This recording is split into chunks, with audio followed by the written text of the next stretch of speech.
Jim Roop is going to help me with this. So he offered, yesterday you called, or the day before, I went, Jim, you got to come in and help me teach this, great.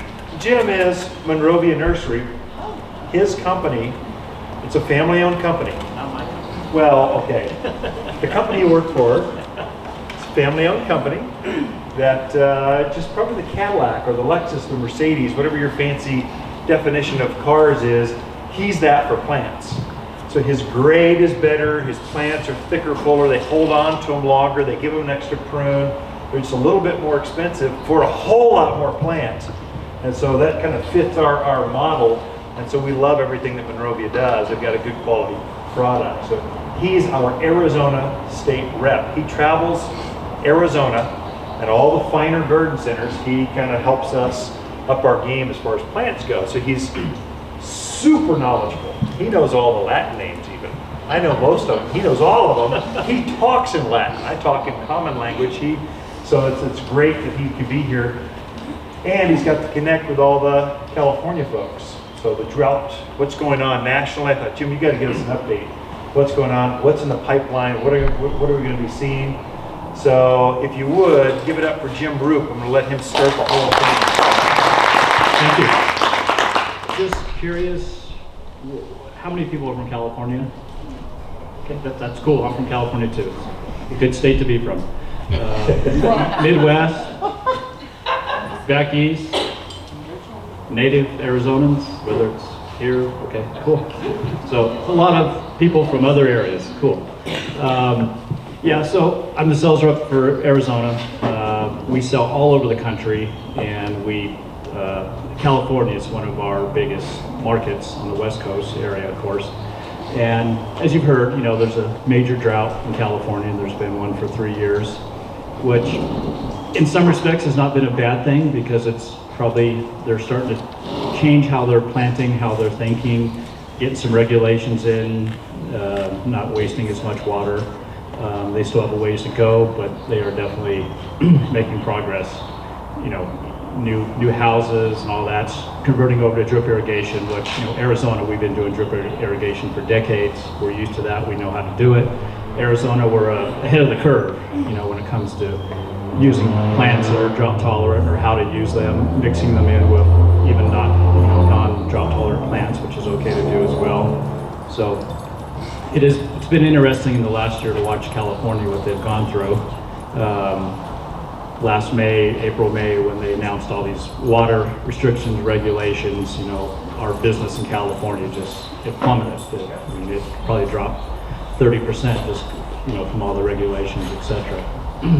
And Monrovia, we've kind of dabbled in drought tolerant plants. We've always kind of had a little more, showy type stuff, but we ship all over the country, so we always had a wide palette of stuff. But, in the last 5-6 years, we've started kind of inching our way into more drought tolerant plants as well. And, luckily now with California starting to change their plant palette, things like I used to have free reign on, I could sell all the mesquites I had them all mine, Palo Verdes, things like that.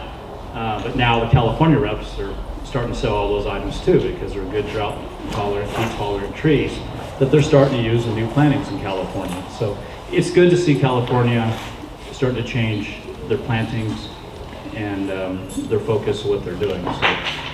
So it is good that they're doing that. What Ken's kind of got put together here, we got a kind of a blend of hardcore drought tolerant plants. Then we're kind of mixing in still drought tolerant, water resistant, a little more showy. And then we're kind of got a mix of plants that are drought tolerant, water resistant, and a few things that aren't quite as drought tolerant, but kind of add some show and pizzazz to your yard, which is important as well. And I think we're going to found a few shade items we can use too, right? So, anyone have any questions so far or anything? What does water resistant mean? Water resistant? Yeah. If a plant is established properly, and you establish it properly with proper watering techniques, which we'll talk about briefly, is once that plant gets established, I would call it water resistant. It's not going to require as much water.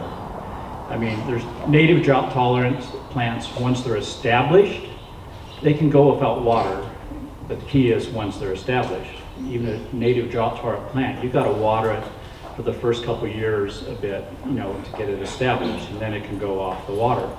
But if you want it to still look good and perform a little better, a little extra water is not going to hurt it.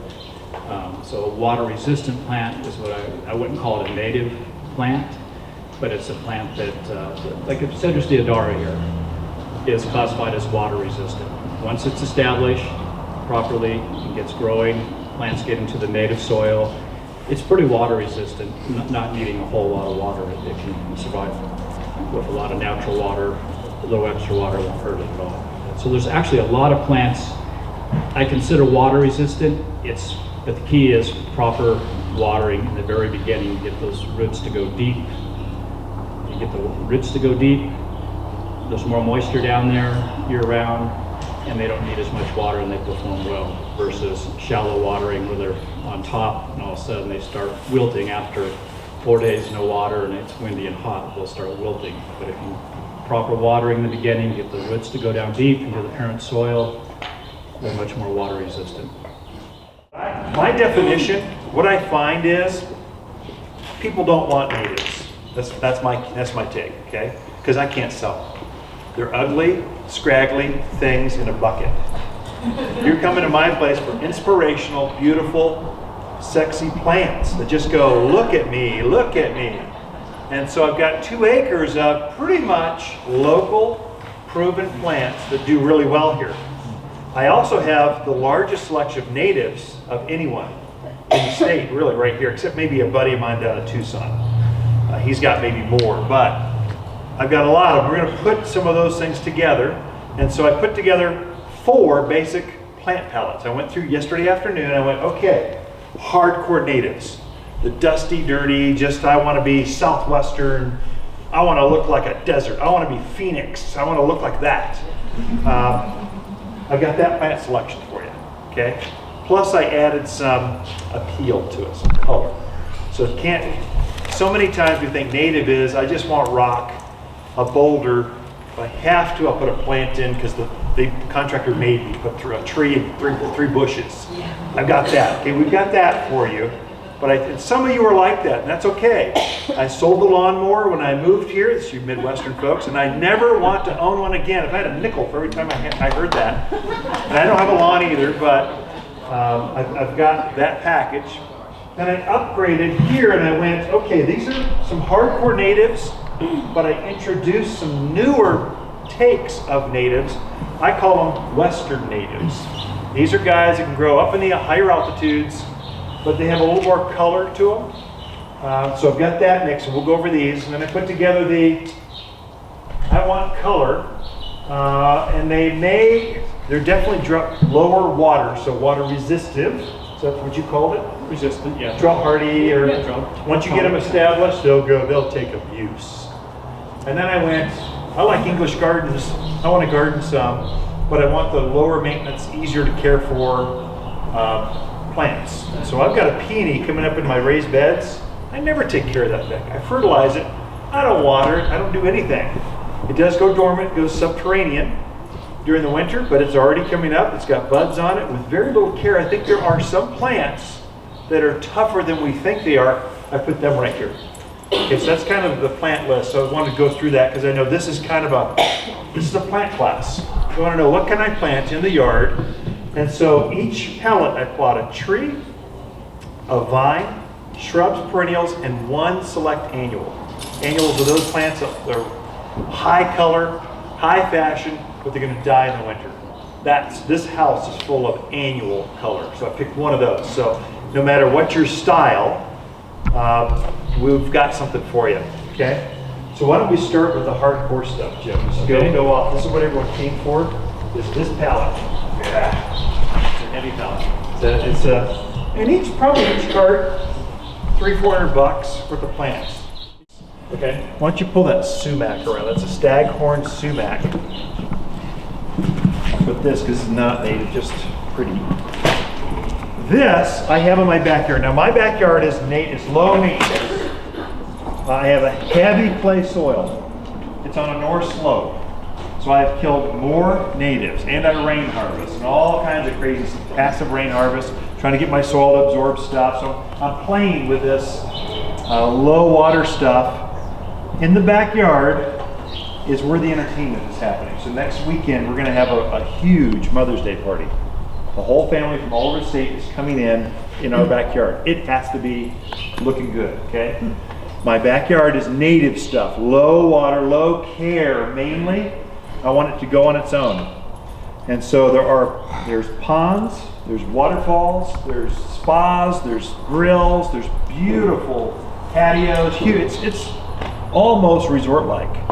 But I want it to be ready to go at any given time, have a party with no care. I don't want to be a slave to this thing. I got enough entertainment for that. I do have a section of my yard, the front yard, that is high maintenance. I'm a gardener. I like to garden. I like the therapy of going out with my cup of coffee and deadheading the flowers. That's good for me. I live in a high-tech, high-connected, everything is shared. I can't get a moment of privacy in this town at least. I want to go out and just commune with my little piece of paradise. But it's only about this big. So it's lots of pots and raised beds. But the rest of the yard is very low care.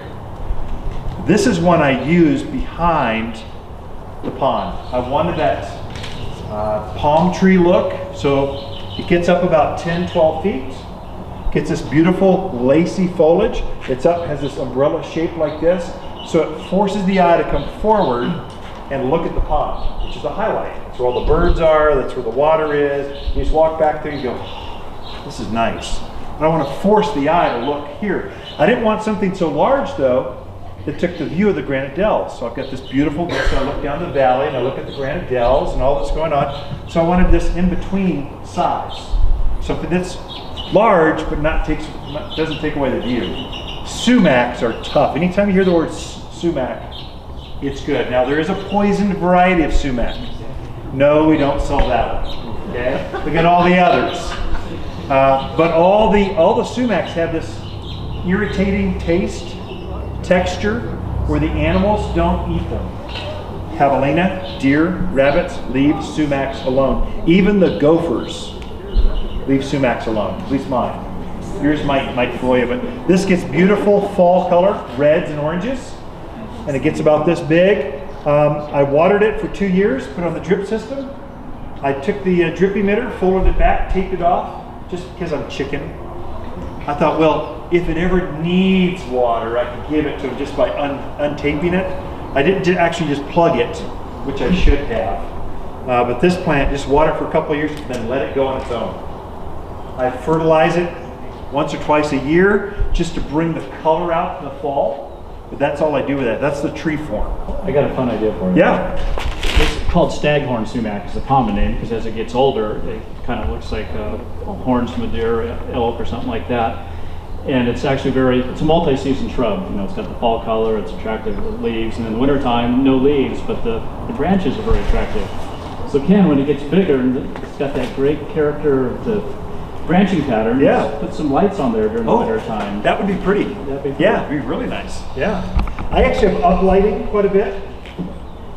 I uplight and downlight. I mean, I trimmed up my junipers so I can actually plant underneath them, because junipers are basically huge balls that are just blue. I wanted to have some appeal to it, so I trimmed it up so I can walk underneath it. Then I've got statues underneath it, under plantings. It's magical. I mean, it's really pretty, and it's drought hardy. It's not rock, it's not dusty, it's beautiful. I mean, it's botanical, yet very low care. Okay. Right now I'm watering that.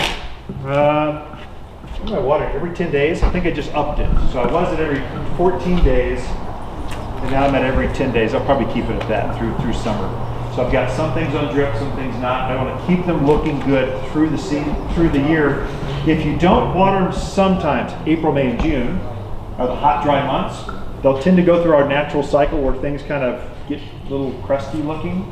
If you could just give them a gap there between, keeps them looking good right through until the monsoon season hits. So I want my plants looking super all the time. This is a native. You want to talk? Is this your Arizona cypress?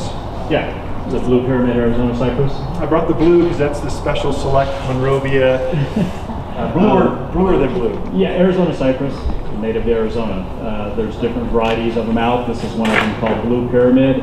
It's got, the foliage on it is very intense sky blue, whereas the regular Arizona seedling cypress tends to be more green. Sometimes they'll have a little bit of blue, but this one here has much more bluer foliage to it. Same habit, grows up tall, makes a great screen, 30, 40 feet tall, 10, 15 feet wide, and it's a true native. Once it's established, you can cut the water off, but I agree, during the dry seasons or if we have a bad monsoon, give it a little water, won't hurt it at all. Or if you just want it to grow fast, this looks innocent. This is a monster. It's going to grow fast, and it's going to grow thick, and it's going to grow full. This is one we put to cut the wind, privacy breaks, that kind of stuff. Right, this is one we put out in the valley areas where the wind just blows like crazy. We want something tough that'll handle that. This guy does it. So don't put it next to the house or it will engulf your house. Okay, it's literally every bit of 20 by 10. I would say more like 25 by 12, something like that, and thick all the way through. So it obliterates the front yard if you're not careful. So place it strategically. But tough. Also blue. You'll notice that lots of Arizona native stuff is blue colored. That's a secretion the plants throw off that surrounds the foliage, so it doesn't perspire as often. So you notice that's a theme often. Or the sumacs, they have this fuzz or texture to the stems. It's what they call it staghorn sumac. It looks like the velvet on a deer's antlers. That's where it got its name. So that protection keeps it from evaporating as much moisture, so it's more conservative. Scale, pinyon pine. If you have pinyon pines in your yard, you should check it. What you want to look for, pick a needle off and just look for little dots on the needle. That is a scale. You have problems. That plant will die. It's a matter of just a few years if you don't correct the scale. It's that bad. Pinyon pine scales obliterated entire neighborhoods, all pines. They kill them all. This one doesn't have that, or it's less likely to have that issue. Should we go to shrubs? I think go that route. Should we start with the most why everyone came? Do we? Single leaf. Single leaf pinyon pine. We don't grow cactus. Okay, there's one that grows here. This is it, prickly pear. Choyas and a little hedgehog. We are not in cactus country. That is a myth. You cannot have phoenix. Impossible. That's true. And I'm telling you, some of you are going to make this mistake. You're gonna, Ken doesn't know what he's talking about. You're going to go down to Phoenix, buy those cacti, you're going to bring them up here, they're going to look great until about December. And they're going to turn to black mush as they melt in the cold. So most cacti do not have enough antifreeze in them to keep them from freezing in our winters. So our winters are what will take them out. Not the sun, not the wind, it's the winter will take them out. So this is a purple prickly pear. Get some pretty flowers on it, fast growing. This one I would say, if you're in heavy clay soil, plant it, hardly water it. If you're going to kill this, it will melt from overwatering, especially in heavy clay soils. It's going to do better in a sandy, really well drained kind of soil. So kind of watch that one. Cactus. Okay, we just covered that one. We're done. We grow more agaves. Yeah, this is a Utah Genesis, I believe, or is that right? Perry. I don't think it's Perry. I've got a Perry someplace. That's the artichoke. And it is Utah Genesis, yeah.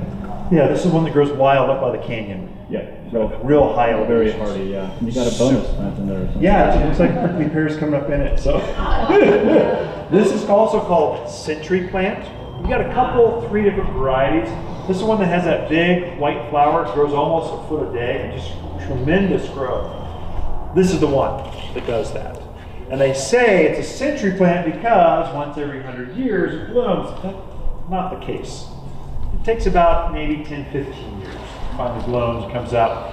When that thing does bloom, the mother plant does die, but you always have more pups that come underneath it. So you always, once you plant one of these, you'll see clusters of them coming up. This is one if you're going to kill it, it'll be from overwatering. A nature of this is all the foliage, the spines, they reach out and they pull the water towards the heart of the plant. And so then it's got a very starchy, thick, carrot-like roots to it. makes it very, very efficient. But you notice the color is blue, the leaves are waxy. Everything about this plant is water efficient. So it's just a pretty plant for here. And Yeah. Up where we live, there's a yard that has some of these huge blue agaves. Yeah. And we noticed this enormous flower stalk coming up in the middle of one of Yeah. them, and they whacked it. Why would they do that? So her question is, it finally bloomed. They waited 10, 20 years. It started to bloom and they cut the flower off. Yeah, they cut the Why would they do that? Because they're idiots. Because they're from Puerto Rico, not from, I don't know why they would do that. That's why you plant one of these. Actually, a little bit of history, when it does bloom, you can harvest that flower and use it as an ornament. I mean, I take them and tie them to the fence. They're beautiful dried flowers that will last for years and years. We've got this one, and we've got the agave, one that looks more like an artichoke agave. Looks a little more refined. But it looks great in a container. You got a courtyard. You got that Spanish and Mediterranean style courtyard. This is a great one to put in pots. Just looks great. So, and low care. I would say you can water this hardly ever. We put signs in it saying, please do not water me. Because the water gals we hire here, they're really generous. That's why we hire them. They love to water things and they kill them. it's quite possible they thought, because as it blooms, it dies. It They thought dies. if they cut that off, the plant wouldn't die, but it started its process. Done. Yeah, It's that's, done. that's what I was thinking too, that Yeah. they thought they'd do Yeah. better. Once they bloom, enjoy the flower. Don't fight nature. Yeah, This is one of the, great lights. break light yuccas. Yep, red yucca Esperalo. This is a newer one, been out just a few years. It's called Break Lights. It's got more red to it. It's a dwarfer plant. It's smaller. Does not produce the seed pods as readily as a regular red yucca that's been around for decades. It's a taller one. So not producing the seed pods, it tends to bloom a little bit longer and spike a bit more because it's not producing seeds. So it's interesting just to keep blooming and producing stalks. But I love this plant. It's just a darker color. It's shorter, smaller, doesn't get as wide. I see the other ones planted in the wrong place too. Sometimes, too close to the sidewalk or something, and then they're trying to prune it like a pineapple. Yeah. You see it down in Phoenix a lot. Yeah. Great for attracting hummingbirds also. Yeah. And this makes a good container plant as well if you've got good drainage. But otherwise, out in the yard, once it's established, We've got the other ones too. We've got a Yeah. yellow, we've got a red yucca, which is actually more salmon looking. I brought this one in to show it off just because it's a pure red, brake light, like the red of a brake light. And this one stays shorter, so for low maintenance. I like the yellow one behind it. Oh, that's a neat Front. idea. It's A little bit pretty. taller with the Yeah. yellow and the Uh-huh. red down Yeah. front. Yeah. The mistake people make with this, they think it's a grass. Don't do that. Do not cut this. You cut the flower stalks off. Don't butcher the foliage. It takes years to recover from that. Talk to your gardeners. The reason he's a gardener, most of them, is they couldn't find a real job. They have a pickup truck and a blower and a rake. Don't let those guys butcher these things. Some of them are not the sharpest tool in the. Anyway, the foliage should stay out. The flower stalk should stay down. We should take some questions, I guess, if she's got. How often does it bloom? All summer. Yeah, it's starting to bloom now, and it will keep blooming through monsoon season. Yeah. What animal would like to eat that? Oh, what animal? Gophers can get into the roots of this. Sometimes your agaves too, because it's real starchy, really thick, really flesh. Sometimes deer can eat on them. Yeah, but not too often. Not often. It's the weird ones. I would, The I ones would that call kinda them work. deer javelina resistant for sure. I would too, Yeah. but I've heard some things in the back. Okay, so talk about the deer. They've just eaten all the flower parts off, so I thought. Yeah. Like the red thing, well, yeah, I know, they didn't listen when I said don't touch I it. know. So when I send out more shoots. They will. This summer. Yeah. What I would do is sprinkle a little bit of that all-purpose plant food, Yeah. 744 around it, and that'll help increase the flower count. You can get more flowers. It's way early yet. Yes. How big is This is pretty mature for this one. May get just a little. It'll get fuller. It won't get really taller. So it is truly a dwarf. It's half the size of the regular, normal red yuccas. It's like a 3 foot spread area. Oh, probably just a couple feet, probably. Yeah, I would say that 3 is really stretching. I would say this plant is mature. I've got smaller ones. I brought the bigger one because I want to show off I want to sell you big plants, not small ones. And they just don't show off as well. You need to see, they weren't blooming, this one's blooming. So that's kind of what you get, okay? Four-winged saltbush, hardcore, should we do that? That's kind of the last. How about that and the butterfly bush? Do that one. This is a native creosote bush, salt bush. This screams Arizona native. It looks like we're watering a little bit too much. See the yellow foliage? I should have picked those up. So we just want to overwater. This one takes virtually no water. I would say irrigate this one for a year and then cut it off of all care at that point. It will go by itself. It's shrubby, it gets quite large, quite thick, quite full. And does this do anything? I think it just does this. And that's all, it just gets thicker, fuller, and just nice shrub with no care. So if you want that phoenix look, this is one that would fill that. No spines on it, but it's really tough. Just starting to come out with this new foliage. Actually, it may be the yellow is being pushed off, kind of like the oaks right now. They're turning yellow and shedding leaves. If you've got oak trees, this one looks like it's doing the same thing. It's shedding the old leaf because it's forming the new leaves on it right now. It just kind of regenerates that way. It's always got foliage on it. It's got this real white coating over the foliage that keeps it from perspiring. So it's just very super efficient on its water use. And I Great don't Arizona. know anything that needs that. Nothing needs this. Nothing. Nothing needs this. I promise. I never promise. That's why we say resistant, never proof. Yeah. So when I hear creosote, I'm thinking like fire resistant. So is that like, does it start fire? Really, no. I don't know if this is part of the fire resistant list. A lot of these native stuff, they burn pretty easy. Like manzanita goes up in flames in a heartbeat. So if you're in that wildland interface where you've got manzanita, like this is the new Kinnikinnick ground cover manzanita. It's as tough as our upright manzanita, but this is as tall as it gets, and it starts to cover in between rocks, rock gardens. Has that classic red foliage, or stems that go up with the new foliage. Is nice and green, evergreen. Gets the same bell-shaped flower on it that our big one gets. It's just, this is as mature as it gets. What was the name of it? This is Kinnikinnick. Yeah, Kinnick, don't ask me this. Kinnick, kick with a Kinnick, I don't know. You can look at it later. But it's ground cover manzanita. You can ask for it that way too. You'll know exactly what you're talking about. Each one will get maybe 2-3 feet across. No, I think does it stay green on? Oh, this is its winter colors right there, and the new green is that's its spring color. It ultimately all turns that dark, rich manzanita green. Yeah. Does it grow any faster than a regular manzanita? This is a slow grower. Yeah. If you want ground cover, you have to pack it in a little bit tighter. But I have a lot of them. Don't worry. It's a popular plant here because it's so tough. People don't want grass. But they want to soften up that rock lawn because it gets a little stark, dusty. And then it tends to choke out the weeds. Whereas if you just have a rock lawn, it's going to be high maintenance. So I'm going to make a killing on you just because you need lots of weed killers. So yeah. Does that burn like the? Yes, this is very burnable. So, but it's short. When you're doing your fire ladders, I got a whole class on nothing but Firewise. It's 3 times the height the flame is going to be, so you want everything, the underplanting to be above that, so you don't catch things, you don't get fire ladder. So let's move on, or we'll never get to the other stuff. This is a, do you like butterfly bush?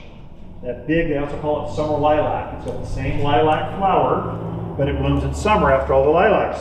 This is the native version of that. It's not quite the same, it's the same genus, Buddleia, but this is the native one. If you want hardcore native, this guy, get it established and don't care, you just don't have to care for it anymore. Don't even have to trim it. So this one is mostly evergreen and a tremendous pollinator for butterflies. The monarchs, the swallowtails, they love this particular plant, so it's on their main diet, native diet. But it just says, I'm a native, look at me, don't water me. If you kill this, it'll be from overwatering. How big are those? These will get hip high or so. You can easily keep them trimmed. It's a nice defined shrub, yeah. Are the deer gonna like those yellow flowers? Ah, I know they don't eat the foliage. Do deer eat the flowers? I would say no, but I would make no promises. I'm a strong believer in a one test victim. Put it out there, see what happens, and then commit to the rest of the yard. That's one way to kind of check that out. But Buddleia, this is a really unusual native plant. What's it called? Buddleia, Just bud. Buddleia. Yeah, it's got some woolly butterfly bush. That's a common name. Woolly. It's coated it's coated in this texture that keeps it from perspiring at all. So it really protects it, and it's got a white coating to it, so it reflects the sun to it. Yeah, like this, that big.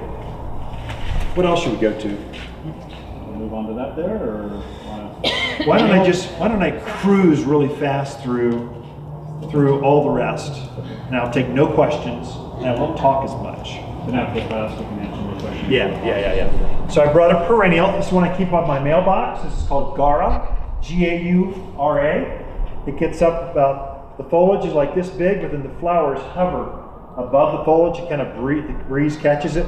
I put it out by the mailbox because it is right there where Halloween are, and it is hot, surrounded by rock. This plant blooms from now through fall. Amazing perennial. Plant it once and guaranteed you'll have more because it just reseeds, comes up, does other things. So this is, you talk about that one. So no. Yeah, this is a creeping Mahonia. This is a good drought-tolerant plant for a shade situation. Doesn't get much taller than this and spreads out about a couple feet. So it's a great ground cover for drought-tolerant areas and shade, and has pretty little blue flowers on it as well in the spring and early summer. Kind of new foliage comes out kind of red as well. Very pretty plant, and it's a good one for shade areas. That's the one that grows wild up in the Bradshaws, up in the ridge lines. That one grows wild. Now, taking questions? No, it's not a question. Can you just repeat the name and the beginning and at the end? Oh! Yeah, Write it yep, down. good. Yeah, it's called creeping Mahonia. Creeping Mahonia. It's related to what we know as the Oregon grape is commonly used here as well, but this is the little creeping cousin. We sell all three varieties. That's the one that's the only one that's truly native. Right. This is not a native, but it acts like it. In fact, I killed 2 of these this winter because it got real wet and cold in January. Snow was right there where all the snow was, and it's heavy clay, and the roots just rotted. It got too much water. It needs more drainage. This is society garlic. Great little plant. If you smell the garlic, smell in here, that's what this is. It's related to our edible garlic. It's just pretty, and this is one that's variegated. So this is a great perennial flower that comes back every year. It just blooms like that for a long time. Animals don't eat garlic. Go ahead. Next little perennial here is called lavender cotton. Santolina is a common name for it. The gray one is the most cold hardy one. There's a green one that they use down in Phoenix, but the gray one here is the best one for up here. Gets to about maybe 1.5 feet tall and spreads out about 3 feet. And when it blooms, it's just a mound of yellow. Yeah, it's pretty. And very resistant to animals as well, deer and such. If you got a hot area, this is a great plant for a hot, rocky, reflected area as well. Lavender cotton. Lavender cotton, Santolina. And also, I'll be sending you a list of plants, like way more than we got right here, so you'll be overwhelmed. As soon as you get that email, it'll be a lot. This is autumn sage. We don't grow a lot of cactus, we grow a lot of succulents. This is a succulent. It's a cactus without the spines. So it holds its moisture within the structure, very tough. Now, I'm a bird gardener, so I plant this one for my birds, so sparrows and stuff will come in and peck at the foliage early in the season when they don't have much else to eat. So it's a moisture thing for them. It's also a food source for them. And then it finally fills out. It's called autumn sage because in the autumn it's got this beautiful red flower to it. It's magnificent. In the winter I just cut it back, fresh new growth. Mine looks just about like this right now. I've got it around the pond area where it just kind of gives it that sex appeal. This is Gaillardia, or what's a common name for that? Gaillardia. Anyone know the common name? Blanket flower, thank you. Too much lack with common names going through my head. This is a new color, red. Normally comes in yellows or oranges. This one's a red color. Again, a great bird source. These heads turn to seeds that can repopulate your yard, or the sparrows and finches and stuff will come in and feed in midwinter. So if you deadhead the flower, It'll set more buds. You're seeing a lot more buds come up through there. So it's a long blooming flower. And then I have verbena, another perennial, comes back every year. This one takes blistering hot sun, put it surrounded by rocks. And it just blooms like this for a long time, pretty much all summer. Verbena is a great plant in the mountains of Arizona. This one's a weed. Sometimes weeds are good. This is Mexican primrose. Plant one and you will take over the yard. Be careful where you put this. Do not interject this into the middle of your flower bed or you'll have nothing left but this. But it's great out there by the street where the trash truck runs over it, where the water system just misses it. It's a Mexican primrose, the name. Anytime you hear primrose, it's probably a good plant for here. This will bloom. Put on a great flush of growth. When it's done blooming, if you're to whack off just like weed whack it. Fertilize it with all-purpose plant food. It'll come back and do same show again. You get 3 to 4 bloom cycles out of this plant just by cutting it and fertilizing it. Okay, great ground cover. Then I think we're done with this. I'm done. Oh yeah, go ahead. This is a vine called Virginia creeper, and very drought tolerant. I know this because I do a lot of four-wheeling and hiking, and I come across old homesteads that have been vacant for decades, and I'll see an old planted Virginia creeper that survived for decades on its own, just the natural rain. Great plant. It will take shade. It will also take a lot of sun. Very fast growing, great on a fence or something like that. Beautiful fall color, Great red. fall It's color, spectacular in fall. And the annual I brought for this was Neumbergia. This one is kind of a wildflower. It comes back by seed. Now annual is, it lives for a year by its foliage. It can come back, but usually by seed. This one does that. I've got several of these in my yard. It's just a pretty blue flower that comes just consistent. Okay, hardcore natives. That's why you came. Now, if you want to add some sex appeal, add some foliage, add some different colors, I brought together this mix, and there's a lot of natives in here. Let's start with probably the number one herb I sell. It's rosemary or lavender. This is lavender. I think this might outsell rosemary, I'm not sure. Isn't that pretty? Animals don't eat it. It's super foliage, super hardy. And then again, the foliage you'll notice is blue, and then it's coated with a texture, so it's very efficient on its water use. Again, it can go right out in the yard as long as it has enough sunshine. Needs at least 6 hours of sun. All varieties of lavender need at least 6 hours of sun. Great pollinator. Bees will love this. I like to put one of these out on my vegetable garden. It pulls the bees in. The bees will pollinate this, and they'll pollinate my squash, my tomatoes, pumpkins, things that are hard to pollinate. You kind of don't find the flowers. You put one of these by your vegetable garden, they find it, they pollinate. Which one did you talk about? This. What's that? What kind of lavender is I think this is Spanish. it? Spanish. I sell the French. I'm also allergic to it. It's a type of Spanish lavender. This is Eleagnus gilt edge. This is the variegated one with the kind of the yellow margins to the green leaf here. This is a bulletproof plant for a hot area. It's a great plant because it takes our cold extremely well, and it takes as much heat as we can give it. I sell this one down into the desert even, so it takes 110, 100 plus heat with no problem at all, and it would take below zero with no problem at all here. It's a great screen. It'll get up that 8-foot range if you want a good screen, or it just makes a nice, because of its color, it's so pretty cold alone, it just makes a nice focus plant too. What's the common name again? Eleagnus. I think the name Ellie and Agnes put it together. Yeah, I can't think of another. There's no other silverberry. There's another I think name, that's kind of silverberry, common yeah. names. We also have the native one. If you like hardcore native, it's blue. This one I like. I planted this one in my backyard because it just has that gold edge. Now it's pushing its new foliage. The new foliage looks just like the native variety, but as it matures, it comes out with this gold leaf, which is very pretty. Once it gets going, you can let it go by itself. This is a great replacement for red tip photinia, which is a high maintenance, high water, number one shrub put into any landscape. I put my kids through college just by selling red tip photinia, but I wouldn't plant it myself. It doesn't fit. I don't want to trim that much. I don't want to water that much. I don't want to fertilize that much. I planted this. This is much more suited to our Oh, soils oh, and our yeah. water. Yeah, and it's deer resistant. Not saying that they won't chew on it occasionally, but it is fairly deer resistant. You'll notice it's got a waxy leaf on one side. On the back side, it's got a white coating, which that's probably what I'm choking up against. So it only perspires on one side of the leaf, and then that side of the leaf is waxy coated. So super, super hardy. Once you got it up to size, you keep it trimmed, get it bushy, get it full, hedge it, whatever you want. Once it's up to size, I think you can go all by itself, no water, let it go.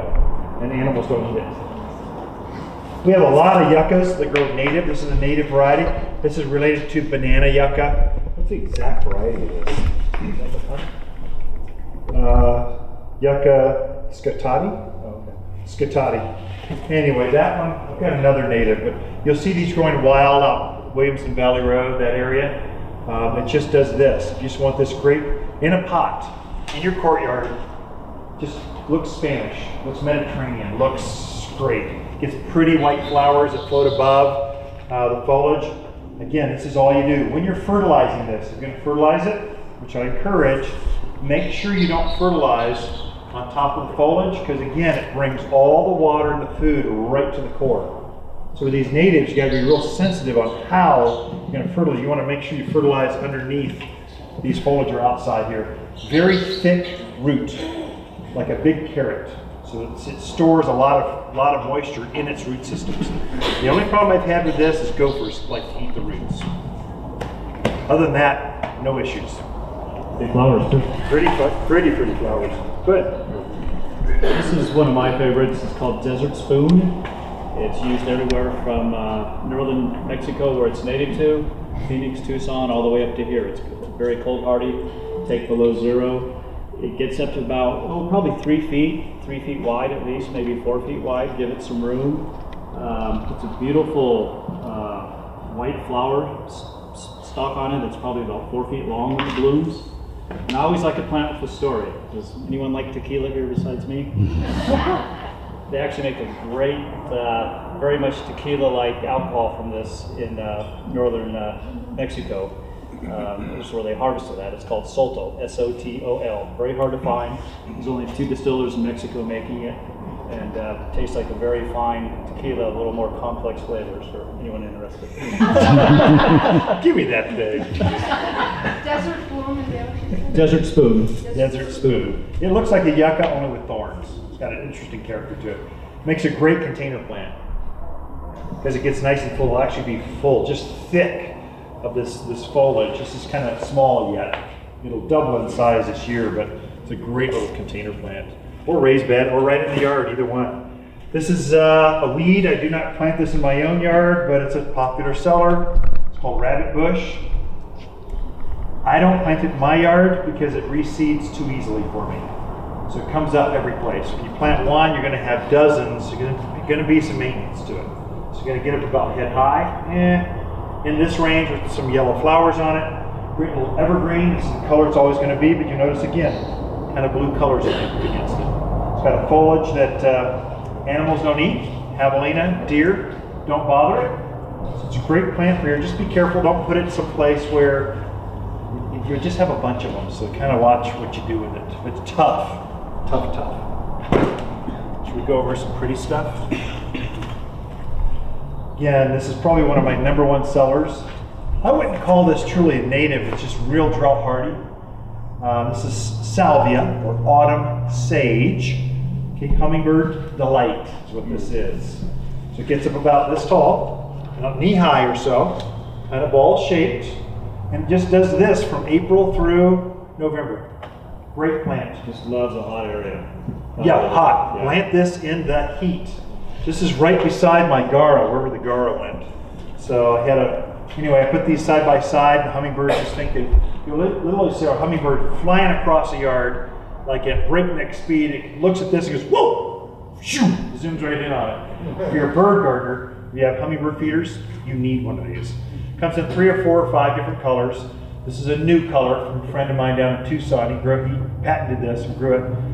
It's just a brighter red, but we've got the white with the red highlight called Hot Lips. We've got Sparkle, several of your varieties. So, Different colors, a lot of yeah. Sedum. We don't grow cactus, but we do grow sedums. This is called bronze carpet for rock gardens, slopes. Gets a light flower to it, real bright fluorescent pink flower. But it just does this evergreen. I put it in container gardens, and I brought my wife's garden in. She hated me for this, but she's going, "You're not selling that, are you?" I can't sell this garden, but I want to show it to you. This is what she did. Let's see. Do this. She plugged this last fall with different kinds of sedums. It's flushing out growth right now, and it just looks, isn't that pretty? It's right by the front door. If you've got a table that you just can't grow, think you want a flowering thing, but we're so dry and it's just hard to grow something, put sedums in, evergreen. And what I did is I fertilized this about 2-3 weeks ago with flower power, that water-soluble fertilizer. This thing went berserk. I fully expect it to be in bloom here sometime in May. It'll be all these fluorescent colors. Then I like to recycle ornaments, so I just had this frog. I don't know where I got it from. I haven't sold. I'm sure it broke off of something. I recycled it. So I like to stick things in there because it makes it cute. This is a tough garden. And it screams Southwestern. It just says, "I'm happy." You just take any bowl and plug some in. Away you go. The most famous is chicks and hen. Do we have some of those? Hens and chicks? Yeah. Anyway, so that's okay. Should we go over maybe this one? Yeah. Red hot poker could be good too. Yeah. If you want I had a 500-gallon propane tank that would heat the greenhouses in the back. That's a huge tank. If you guys have propane tanks, usually the cute little 200-footers are as big as your car. This one was bigger. It's right up my back door. I'm looking at the greenhouses. It's ugly. So I planted 4 of these. 2 in front, 2 on the side. Within 2 years, completely gone. You could not see the propane tank. It's a great evergreen screen that gets up easily 8 to 10 feet tall, equally as wide, probably 8 foot wide, thick. Loves to be cut on. The more you cut on it, the thicker it gets. Animals do not eat this. You know, it looks delicious, but they don't eat it. It's super efficient on the water use because you'll notice on the top of the leaf it's a dark blue-green. On the back it's white. Again, it's a 2-toned leaf, which means it's drought hardy. That's one indication of it's drought hardy. This is called red clusterberry cotoneaster or cotton Easter. So again, a better choice than red tip Botinia because it just keeps its color better. Doesn't turn yellow, doesn't get the mildew, powdery mildew like red tip Botinia does, and very, very fast grower. Beautiful white flowers on it, then followed by the red berries, fall going into winter, so multi-seasonal. Yeah. And like Ken said, you can prune on it, cut on it, which is great, but I also love it seeing just let go if you've got a big area because it just weeps and arches. Beautiful. It's a beautiful shrub unpruned as well if you've got the space. Wind breaks, privacy, this is the one. Don't put it right next to the house and expect it to stay cute and small because it's going to want to go like this big. It's going to want to go that big. Yeah, thank you for me. This is called red hot poker. That's the flower on it that comes up on a spike on it. I broke it, my bad. So they can break. It's got another little one coming up on it though. Actually, you're going to see a lot of these blooming in the landscape probably in the next few weeks, I think. Yeah, real close. Red hot poker gets about 2 feet tall and kind of spreads out a couple feet. Very heat tolerant, drought tolerant once it's established as well. But if you've got a really good hot area, the red hot pokers love that. What about deer? Deer? Animals seem to leave it alone. Yeah. It's surprisingly, it looks delicious, but they leave them alone. We should show off the probably the pyracantha and this juniper I brought. Yeah. So I brought a different juniper. Now juniper, we have natural juniper forests. So I brought a gray gleam. Is that a gray gleam? Wichita blue. Wichita blue? Yeah, Wichita blue. Yeah. Juniper. Here you go. That just nice, thick, pretty. It's not native, but it will naturalize and think that it's native. It's one of those, I think I call it Western native. It's drought hardy enough to go through with very minimal care. I would say plant one and you never really have to do anything with it. Slow, methodical, evergreen growth. So what's the dimensions on those, remember? Oh, the Wichita Blue, on average, up to about 15 feet, about 6 feet wide. So just, Nice pyramidal shape to it. yeah, perfect form. It's a native to the west part of the United States, the Scopulorum species, so it is, once it's established, very drought resistant. Yep. So if you want something that's native, like an Arizona cypress, but a little bit smaller, same color, but has a little more finesse to it. A little more formal look to it. Yeah. So, Makes a great little Christmas tree too. that's a good idea. Pyracantha. I know, it's also called firethorn. You know, you need gloves that are super thick up to here, because when you're going to wrestle with it, it's got thorns on it, want to bite you. But it's tough. It is an old-fashioned plant. And I think we really ought to figure out how to reintroduce, because it's just that hardy for the mountains of Arizona. So it really does well. Evergreen, puts on the orange berries. Remember you used to pick the berries off as a kid and throw them at each other? Maybe that was just me. Gotcha. Anyway, that's the one. Birds love it. Evergreen. Anything exotic in here that we could show off? And funky? What's that kind of? Oh, the thorn. We should go to the, yeah, that's good. The thistle. Thorn? Yeah. Talk about that. That's neat. This is called a blue hobbit dwarf sea holly. Very much kind of like a little dwarf thistle plant. If you touch it, it's kind of a little prickly to it. And the flowers, now there's one in the center that's actually opened up, but when it totally opens up, it's just very nice blue to it. And silvery foliage, so that drought tolerant, heat tolerant. I'm making a garden right here. There you go. We'll sedum in the front, salvia in the back, little thistle in the front. That looks, And that's a perennial, so it comes back every year. Yeah. And gets no taller than about a foot. yeah, isn't that neat? I brought it because I knew I had gardeners here, so you've never seen that before. Just want to lick I it. cannot pronounce it in my opinion. I look at it and I try to figure it out. Lastly, let me give you the annual I brought for this. This is a mallow. Anytime you hear the word mallow, M-A-L-L-O-W, it's probably a good plant for here.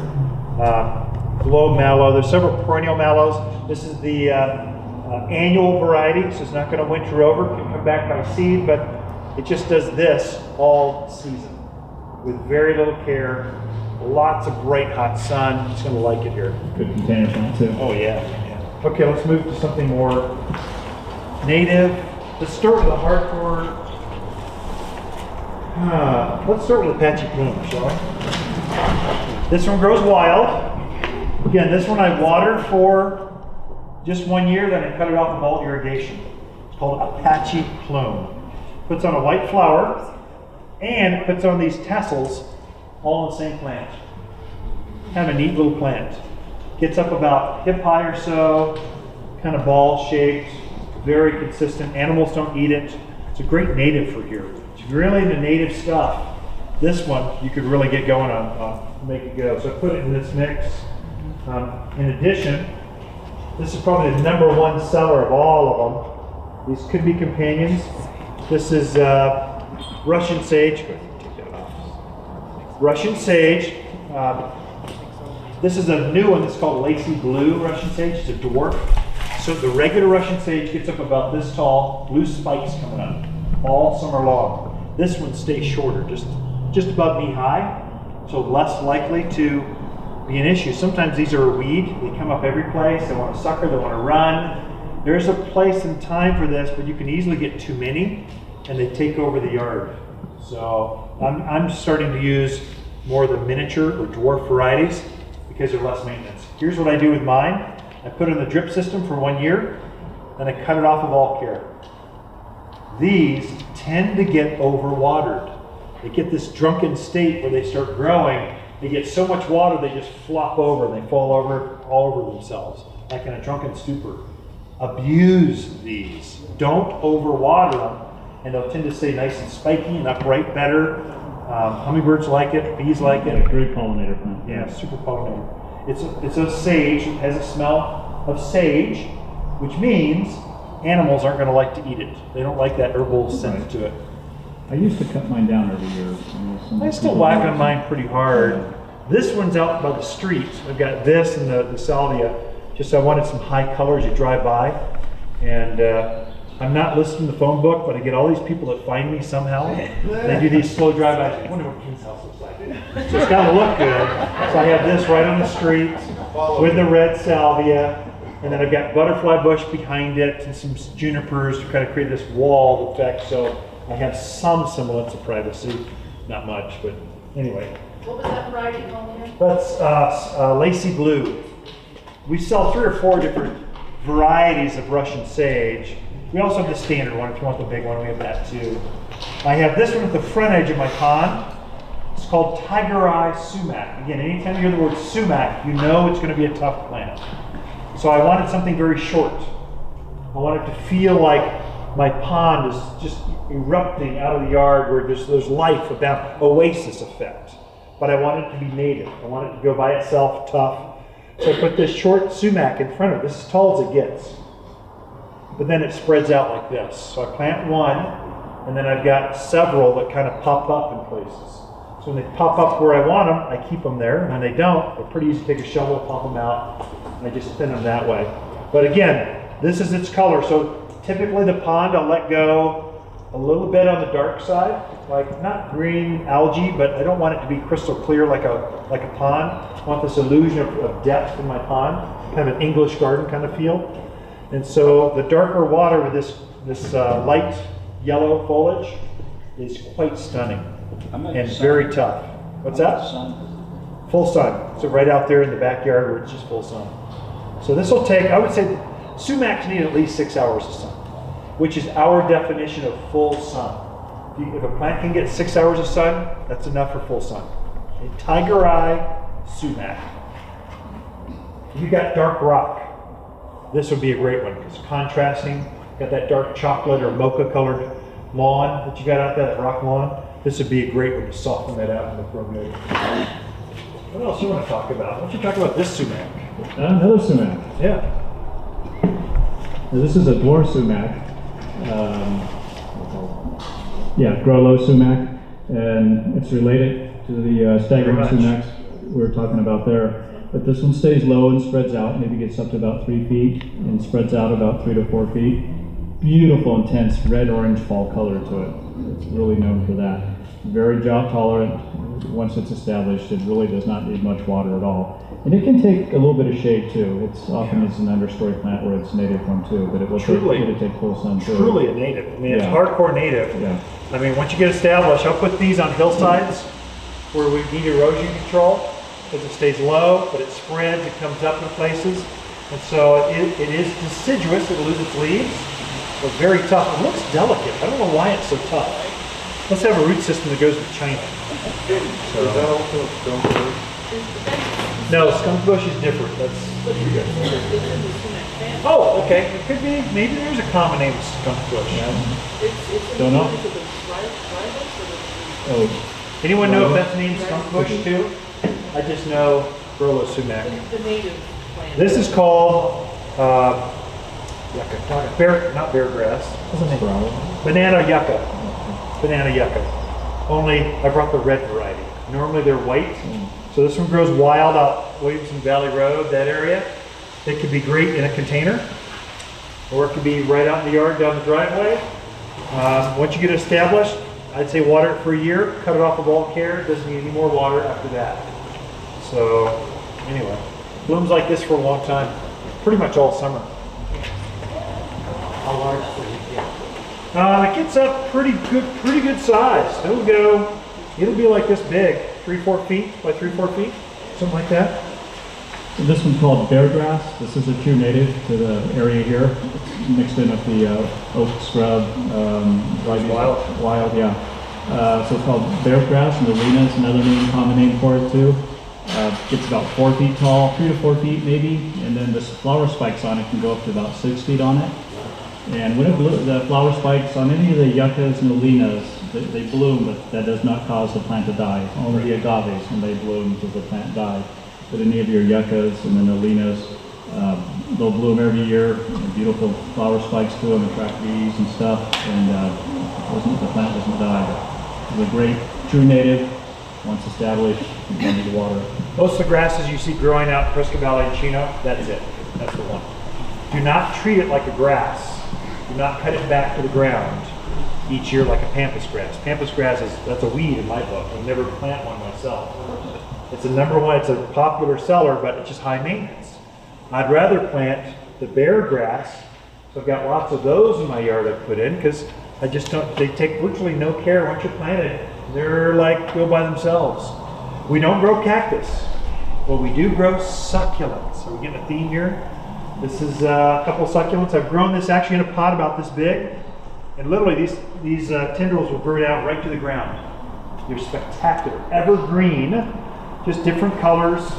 I've probably got 20 different varieties of sedums down there that just do great like this.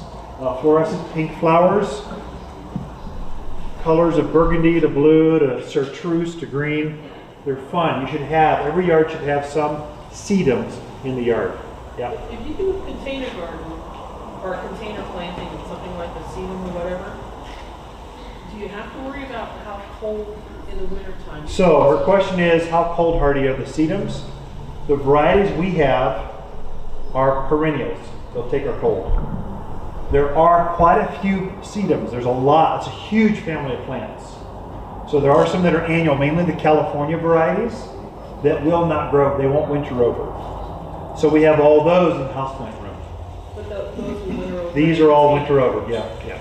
All the ones in the greenhouse down below. There's a whole section of sedums. All of those are perennials. They'll take our winter. The ones inside in the houseplant room. The reason they're in there is because our cold today will kill them. So they're not cold hardy. So we kind of separate them out but they're used in miniature gardens, fairy gardens, houseplants, office tables. That's where they use those kind of sedums. Sometimes I do plant, there's some really funky sedums that are just really cool. I do plant those, I treat them as annuals. I'll put them in my gardens and they grow faster, bigger, bolder. And I just go, well, it's been nice seeing you. I'll plant again next year. But yeah, all these are minus are 20 to minus 30 actually. They're extremely cold hardy. You don't get that cold and dewy, right? No, but I was You don't just even go to worried about- zero. Yeah, I was just worried about how cold it gets in a container. Deodar cedar. Yeah, no, I have some in little shallow pots that are outside all winter, and they're great. This pot right here that I just showed off was out all winter. It's glorious. It's perfect. It's gorgeous. So I want to sell it, but Lisa will divorce me if I try to get a buck for Somebody it. offered you $150 today? I would never, not for no amount of money. She told me, you take that and show it off. You better not sell it. She'd shoot me. Cedrus deodara. Now, some people may think, what?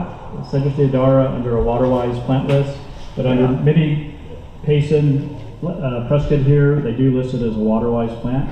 Because once it does get established, and those roots go deep, etc., it does not need much water once it's established. And it's a nice conifer forest they can plant that's water-wise. Can we just touch on this real quick? My neighbor just had hers blow over. Remember earlier this week or last week, that windstorm that came through? She had a 25-footer. It was magnificent. Blow right over.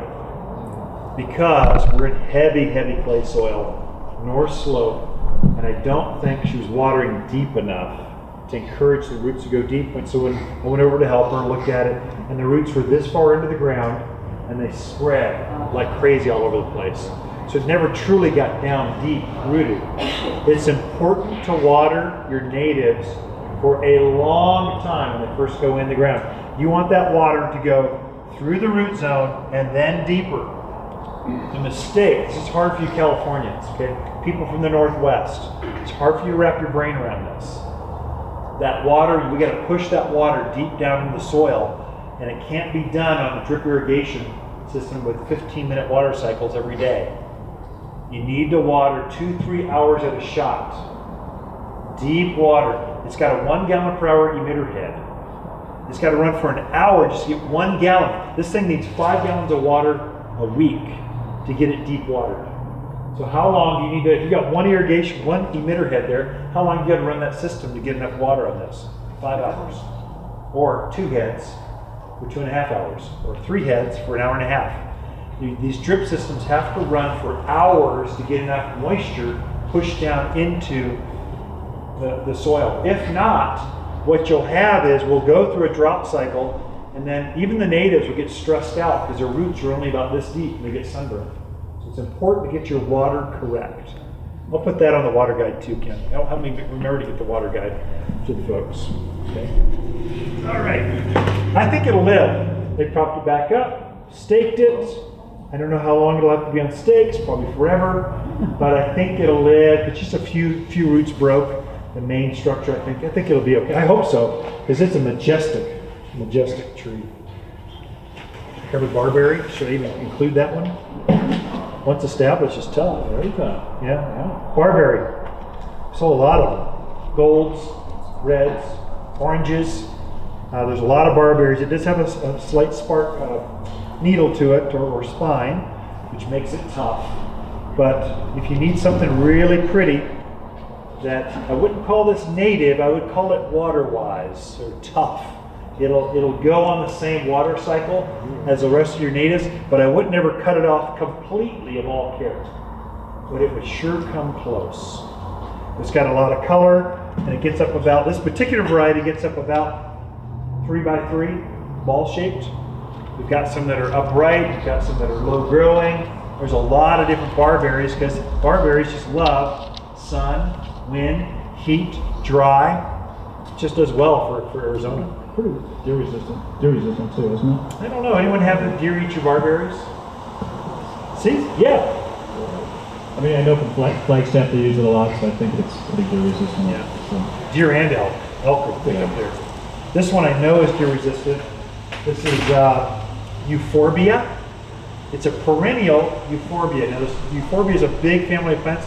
It's this rainbow, ascot rainbow euphorbia. It's got a real, it's related to poinsettias. So you break its stem, it's got this white, sappy sap coming out, like a milk coming out of it, which means animals don't like it, they don't like the taste. Evergreen gets up about this tall. It does get a flower, kind of funky, but the flower looks like the foliage. Kind of a different texture, it's kind of neat, different.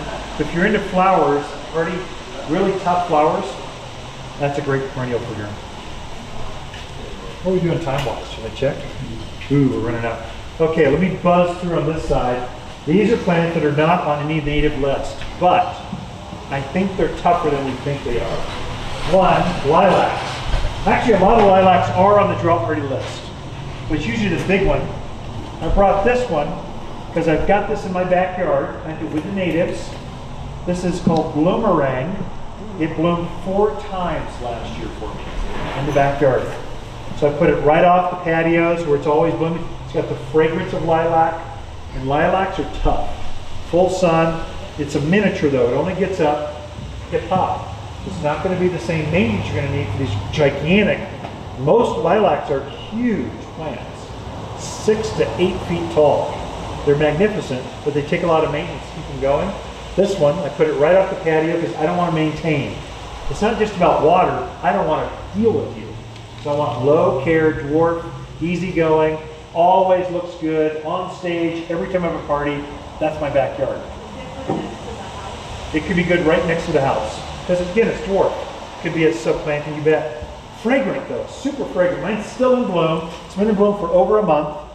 Then it will take a little break, and then it will come back in about a month, bloom again. Just put on 4 waves of this covered in lilac blooms.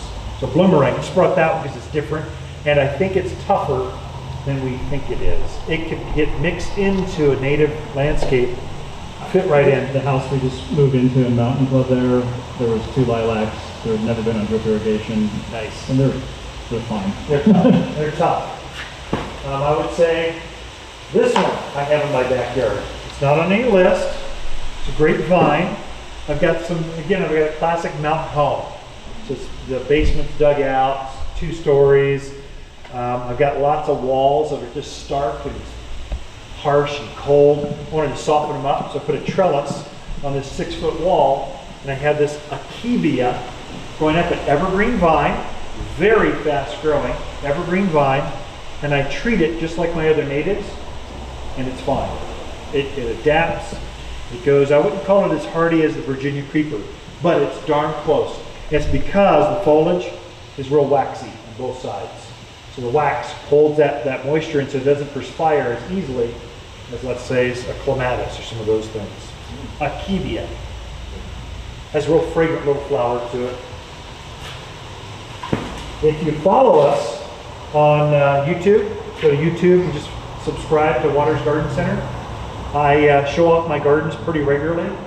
That one I posted about a month and a half ago. It's coming out with new growth. They've grown up the wall, up the trellis, and they have this, it's an English look.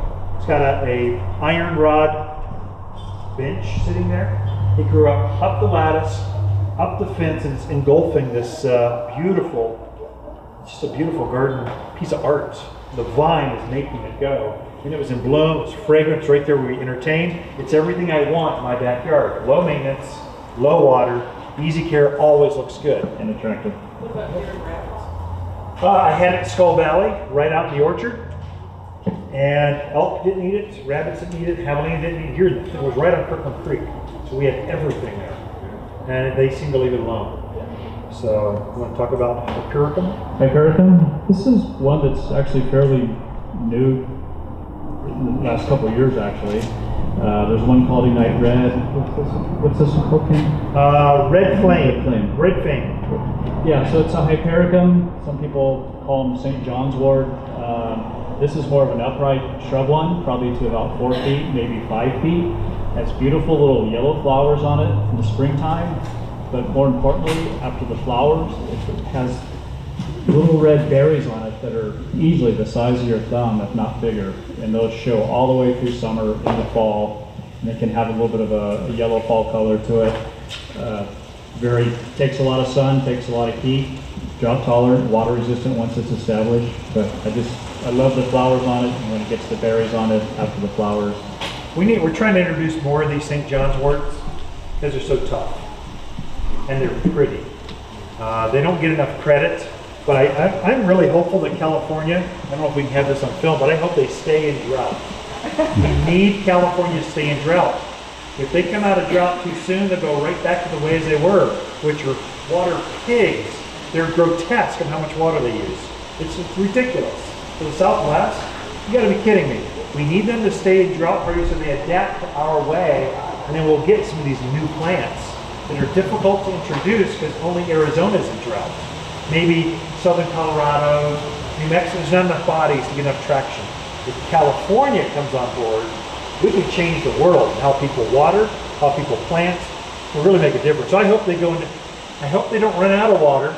I just hope they have the fear of running out of water for at least another 18 months. It's definitely increased the plant selection. Oh, huge. We got a bazillion people there that can go buy them. I'm excited about. This is a new crepe myrtle. Crepe myrtles are tough, but they're boring because they're basically green blobs that bloom really nice in the fall and basically late summer, fall. This is a new variety. It's got purple foliage. Is that cool? And then it's got great, really fluorescent bright pink, white, and red. I've got 3 varieties.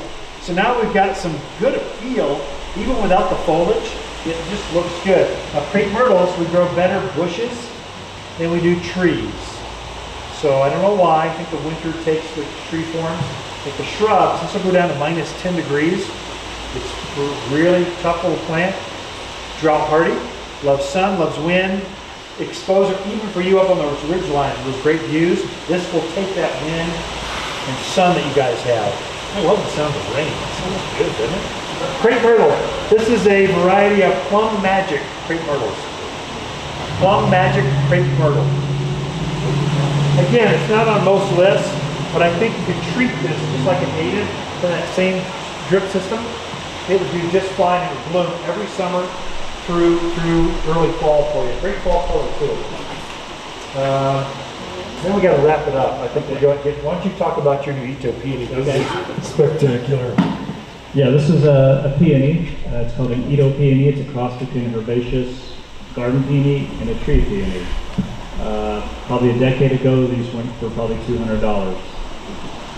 We found a better way to propagate them for tissue culture, brought the price down. But great plant. I've had 3 of these when I lived out in Williamson Valley. I stuck them out in the full sun next to my scrub oak and stuff just to see what they would do in that full sun environment, and they perform fantastic. They never skipped a beat. The blooms come up in the springtime like this. And then the plant, even in the summertime in full sun, it maintained the foliage, kind of stayed a nice green color, didn't burn. That's what I was hoping it wouldn't do, like a regular garden peony. So being across with the tree peony, it's much more tolerant to sun and does need water, obviously. But once again, I would call it water-wise under the right conditions. But it's nice. Adds a little fluff and a little pizzazz to your I've garden. got mine planted underneath. It's got, get some sun, maybe 4 to 5 hours of sun. It's in a raised bed. So that's important for peonies because if you're gonna kill them, it's got a real fleshy root system to it. So it doesn't want to stay real wet, soggy kind of soil or it'll suffer. So I've got it in a raised bed and I don't care for it at all. I mean, it's super tough. It gets a little bit of moisture probably from other plants. I don't water that plant directly, and it blooms consistently for me every year. It's a great little plant. Peonies are tougher than we think they are, especially if you like flowers. This one is huge. This one gets hip high. Yeah, maybe 3 feet at the most. Yeah, at the most. At the most. The Ito is got the bigger flowers. Yeah. Literally, they can have 50 flowers on it. It's crazy. And you get the fun colors, and they're more fragrant than English. Anyway. And then lastly, I'll end with this. I'll end with 2. This is buckthorn. Buckthorn, I think we can plant more. Notice how thin and skinny the foliage is, which means it's not as exposed to the air, which makes it more efficient on its water use. Very tough little plant, lots of sun. It's called fine line buckthorn. It's a name. How big? This can get some height to it. You could easily keep it at this level. It'll go to head high on you if you want. It can be trimmed once it gets to the height that you want, but it goes great in containers. So I brought these 2 things together going, that looks good. That's neat. These are heuchera or coral bells. How I use these, I use them as underplantings. I don't think it's natural to have rock going right from your lawn, right up to the trees. It just doesn't looks sterile or something's not quite right with that. So I plant these where the drip emitter is for the tree. I'll plant one of those because this will take the same water cycle that your trees will take. Very tough little plant. It's evergreen and it gives me this softening underneath at the base of the tree. So it looks like life is just erupting out of the rock lawn and taking over. But you can have fun with these lime green, purples, coppers. There's a lot of colors. They call them coral bells because they will actually get these flowers that can come up and kind of curl. But really you're planting it for the foliage. Just looks good. And lastly, let me just mention, I actually do use a lot of roses. I know, you're saying I didn't come here for a rose talk. But if you're going with the shrub roses, I'm not talking hybrid teas, Floribundas, grandifloras, the ground cover roses, carpet roses, knockout roses, shrub roses, things that are on their original rootstock. These plants are not as showy. You're not going to enter them in the fair and win any prizes. But if you want a shrub that starts blooming in April and does not stop until Thanksgiving, nothing beats a rose. And they're tougher than you think they are. They've got a root that goes down to China. I think you could treat this like trees in your yard, and you can have a plant that you don't have to special prune this. There's no counting back 3 nodes, 45-degree angle. These self-prune. When it's done blooming, it automatically drops the bud, sets a new flower all by itself. That's the beauty of a shrub rose as opposed to a hybrid tea or a floribunda. So I only have 1 hybrid tea left. I like flowers. I'm a flower grower. That's what I do. I just think that's just, nothing is like that. And I think we can introduce these into our yard and create that oasis effect in between the shrubbery, and we can water it just like we do our native trees and shrubs, and it can give us some pretty stuff to show off. What I do once a year in March, I'll take my electric shears. I've got battery operated shears, hedgers. I go in about 60 seconds, prune it back, and that's all. Walk away, and I'm done. So that's all I do to that. Fertilize it. I water it like a tree. Yeah, I encourage my customers, don't sell it as a rose. To me, it's a landscape flowering shrub that blooms more than most landscape shrubs do actually. So I encourage my customers to display it in their shrub area, etc. Twisty baby locust. That's Green Southwest. This you can treat like a native. So anytime you hear the word locust, you've seen the golden locust out right now, that tree that's really bright yellow. That is a really tough little plant. Again, you notice the size of the foliage. Very small leaves, so it's not as exposed to the perspiration like others. This is called twisty baby locust. It's a short, little, tiny accent plant. This is really mature. I've never been able to find one this large. You went into a farm and found one and went, ooh, I've never seen a mature twisty baby before. I'll take them all. And so we got everyone we could. But that is a great plant for native landscape, hardcore. This is one that would do well for that. This is one that is not as hardcore, but also a locust. And we'll end on this. Then you can clap for Jim, and then we'll stay and answer questions. How about that? Sounds good. This is called purple robe locust. You'll start to see, always Mother's Day, you can count on it, have these beautiful wisteria blossoms that hang down from this tree that grows up to about 35 feet tall by about 20 feet wide. Beautiful shade tree, and a fast growing, hardy, wind tolerant shade tree. This is it. So, and it just gets big, beautiful flowers. There you go. All right, purple robe locust. Just got to end on a nice note. Does that say on suckers? What's that? Does that say the suckers? Locust, if not watered correctly, can sucker. That's where deep watering, super important for locusts. All locusts tend to want to come up if they're reaching for water, looking for water. They tend to, if you train them to go deep, way to have those go. Let's give a round of applause for Jim. Thanks for being here. Monrovia Nursery.